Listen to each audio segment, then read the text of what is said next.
வணக்கம். ஆஸ்திரேலியாவில் உலகத்தையே திரும்பி பார்க்க வைக்குது அந்த நாடு. அந்த நாட்டில் ஒரு 13 வயசு பையன் ஆஸ்டின். அவனை பற்றி இன்றைக்கி எல்லாருமே உலக நாடுகள் முழுவதும் பேசப்படுகிற ஒரு பையன் ஆகிட்டான். அந்த பையன் 13 வயசில் 9வது படிச்சிருப்பான். அந்த பையன் அந்த ரேஞ்சு தான் வயசு. சின்ன பையன், நீச்சல்லாம் தெரியாத பையன். அவங்க அம்மா ஜோன் மற்றும் இவனோட தம்பி தங்கச்சியோட கடலில் அவங்க அம்மா வந்து போட்டில் அழைச்சிட்டு போகிறாங்க. 2 படகு இருந்தது, சின்ன படகு ஒன்று. அப்போ ஆஸ்டின்ட்ட அந்த படகை கொடுத்து துடுப்பும் வந்து காற்றடிச்சதில் பிச்சுட்டு போயிடுது. ஆஸ்டின்ட்ட அந்த சின்ன படகை கொடுத்து ஒரு ஒரு கடினமான முடிவு. ஒரு தாய் வந்து இவ்வளோ ஒரு அயன் முடிவு எடுக்கிறதெல்லாம் வந்து எல்லாராலையும் முடியாது. ஐயோ பிள்ளை இறான்னு சொல்லி எல்லோரும் தண்ணிக்குள்ளே போயிருப்பாங்க. ஆனால் அந்த மாதிரி முடிவு எடுக்கிறது ரொம்ப ரிஸ்க்கும் கூடாது. அது நம்ம அது சரிதான்னு சொல்லலைன்னா, பட் ஆஸ்டினை தான் நான் பாராட்டுறதுக்கு வந்திருக்கேன். சரி வேறு வழியே இல்லைப்பா, நீ போயிட்டு கரையில் போய் உதவி நாடி தான் வரணும். ஏன்னா அலை தண்ணிக்குள்ளே இழுத்துகிட்டே போகுது, ரொம்ப தூரம் அவங்க படகு ட்ராவல் ஆகுது.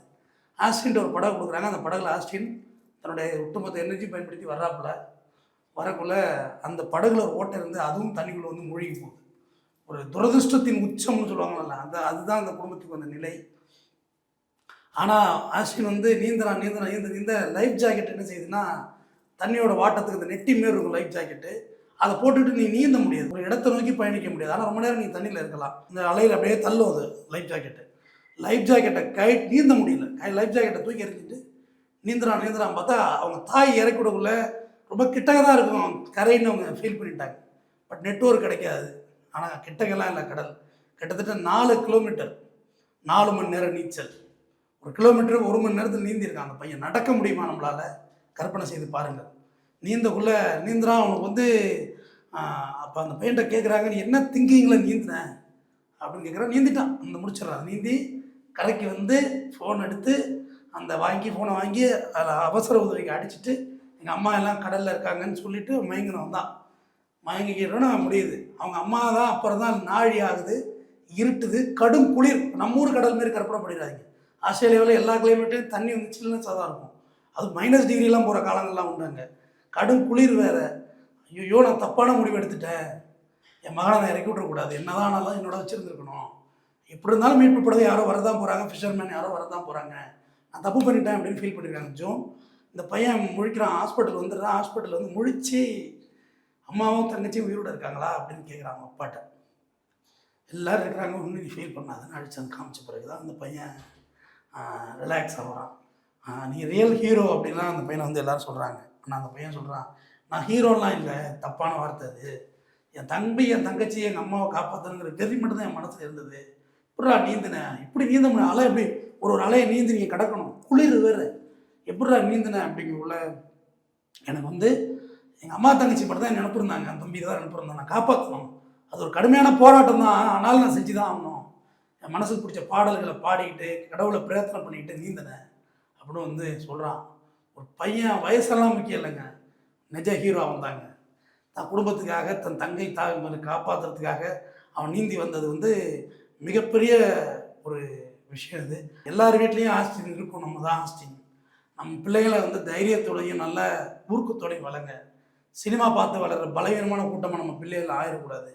ரொம்ப நம்ம பிள்ளைங்க மேலே கான்ஃபிடென்ட் வைங்க. அவங்க அம்மா எடுத்த முடிவு இருக்குல்ல, நம்பிக்கை, தான் பையன் செய்வாங்கிற நம்பிக்கை தான் முக்கியம். இங்கே உலகமே நம்பிக்கையில் தான் இயங்குது. 4 கிலோமீட்டர் நம்மளால் நீந்த முடியும்னா நம்ம வீட்டில் அவங்கள காப்பாற்றணுங்கிற ஃபீல் அவன்கிட்ட இருந்துருக்கும். சும்மா ட்ரையலுக்கு நீந்த சொன்னால் கூட கொஞ்சம் நேரம் நீந்திட்டு பிடிச்சிக்குவோம். கடலில் ஒரு இடத்துல விழுந்தா, நான் ஃபிஷர்மேன்ட்ட கேட்டிருக்கேன், விழுந்துட்டாருன்னு தெரியறதுக்குள்ளேயே பல மீட்டர் தூரம் அவர் போயிடுவாராம், காணாமல் போயிடுவாராம்.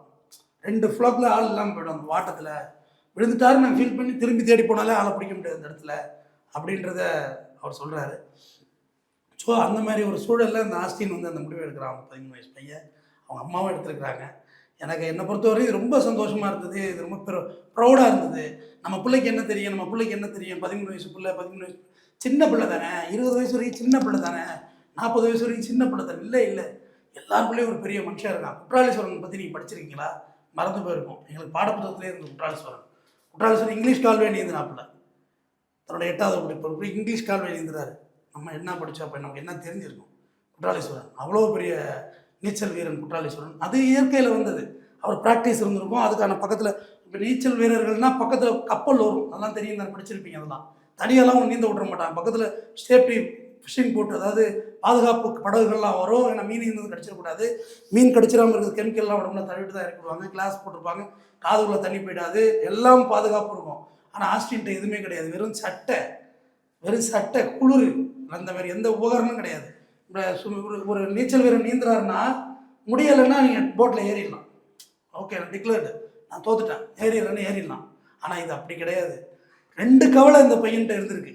அம்மா தங்கச்சிலாம் என்னாச்சுங்கிற அந்த வேகமும் இருந்திருக்கும்ல. எல்லாத்தையும் மீறி தான் இந்த பையனோட செயல்பாடு இருந்திருக்கு. நம்ம எல்லாருமே ஒரு ஆஸ்டின் தான். நான் ரொம்ப நாளாக சொல்லுவேன், குடும்பத்துக்காக உழைச்சி வந்து குடும்பத்துக்கு காசு கொடுக்குற எல்லாரையும் மதிங்க அப்படின்னு சொல்லுவேன். அவங்க ரொம்ப ஒரு கடினமான போராட்டம் தான் தினம் நடக்கும்.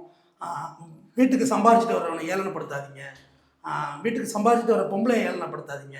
சம்பாதிக்கிறதுனாலும் பொம்பளைகளை ஏளனப்படுத்தாதீங்க. சம்பாரிச்சுட்டு வரவங்களுக்கு ரொம்ப டயர்ட்னஸ் இருக்கும். வேலைக்கு போயிட்டு வந்து வீட்லேருந்து சமைக்கணும், 10 பாத்திரம் கழுவணும். அவங்க எல்லாருமே ஒரு போராளிகள் தானே.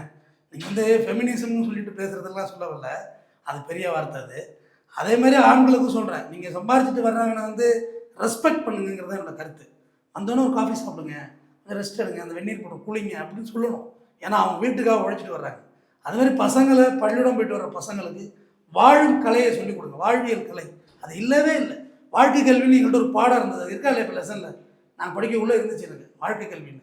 இந்த தையல் பற்றி அதை பற்றியெல்லாம் அந்த பாடம் சொல்லிக் கொடுக்கும். வாழும் கலை ரொம்ப முக்கியமானது. பெருசாக பள்ளியோடம் மட்டும் இல்லை, இந்த சமுதாயத்தை எதிர்த்து போராடுறதுக்கும் இங்கே இந்த உலகத்துக்குள்ளே சர்வே பண்ணணும் நம்ம பிள்ளைங்க. அதுக்கு பயிற்சி கொடுங்க. சும்மா பிராய்லர் கோழி மாதிரி வளர்க்காதீங்க. பிராய்லர் கோழிக்கு ரெக்கை இருக்குது, ஆனால் பறக்க மாட்டேது. ஒரு நாள் கூட அது பறக்க முயற்சி பண்ணதும் இல்லை. முயற்சி பண்ணாதுன்னு தெரியும் அதெல்லாம் பறக்க முடியாதானே. அது தன்னைத்தானே முடிவெடுத்துட்டு நம்மளால் பறக்க முடியாதுன்னு அந்த பிராய்லர் கோழி முடிவெடுத்துது. அது ஒரு நாள் கூட ட்ரை பண்ணலையா. ஏன்னா அதை பற்றி நான் உங்கள்கிட்ட சொல்லியிருக்கேன். ஒரு கழுகுடைய குஞ்சு ஒன்று வந்து தவறுதலாக வாத்து கூட்டத்தோடு சேர்ந்துருது. இது நிஜம். வாத்து கூட்டத்தோடு சேர்ந்து கழுகு குஞ்சு இருக்கிறதுல ஹைட்டாக பறக்கிற பறவை ஈகிள் மட்டும்தான். ஈகிள் ஐநது தான் வந்துச்சு, அவ்வளோ ஹைட் பழுகு பார்வை. அந்த வாத்து குஞ்சோட பழகி அந்த கழுகு வந்து தன்னை பறக்கிறதே அதுக்கு தெரியல. அப்போ வந்து அந்த கழுகு இனம் பறந்து போனது பார்த்துட்டு ஒரு நாள் இந்த கழுகு இதுவும் கழுகாயிட்டு கேட்டிருக்கு, அது யார் இது பழகு, அவங்கெல்லாம் வேற, நம்மளெல்லாம் பறக்கவே முடியாதுன்றது எது? இந்த வாத்து. இந்த சமுதாயத்தில் இந்த வாத்து மடையின வேலை தான் பெருந்தளவிலே இருக்குது. ஏன்னா உன்னால் முடியாது அப்படின்னு everything I can do it அப்படின்னு பிள்ளைங்க சொல்லிக் கொடுங்க. எல்லாம் முடியும்ப்பா, தன்னம்பிக்கை கொடுங்க, தலைக்கணத்தை வேண்டாம், தன்னம்பிக்கை கொடுங்க, நிறைய தன்னம்பிக்கை கொடுங்க. அப்போ அந்த கழுகு வந்து கடைசி பறக்கவே இல்லையா, இப்படியே வாழ்ந்துட்டு இருந்திருக்கு. மற்ற கழுகெல்லாம் சொல்லியிருக்கு, நீ பெரிய கழுகு, நீ பறக்க மாட்டியா நீ அப்படின்னு சொல்லி. இது பிறந்ததுலேருந்து பார்த்ததுக்கு வாத்தை தான் பார்த்தது, பறக்க ட்ரை பண்ணவே இல்லை அந்த கழுகு. நம்மள எல்லாருமே அப்படி தான் இருக்கும். நம்ம ட்ரை பண்ணுறதுக்குள்ள அதுக்கான 1008 டிமோட்டிவேட் நம்மளை பண்ணுறது. நீ தான் செஞ்சு கீச்சிட போகிற, நீ பெரிய பிஸ்னஸ் பண்ணி கீச்சிட போகிற, ஆமாம் நீ உருப்பிட போகிற, இப்படி சொன்னாலே அந்த பிள்ளை உருப்பிடாமே போயிடும்.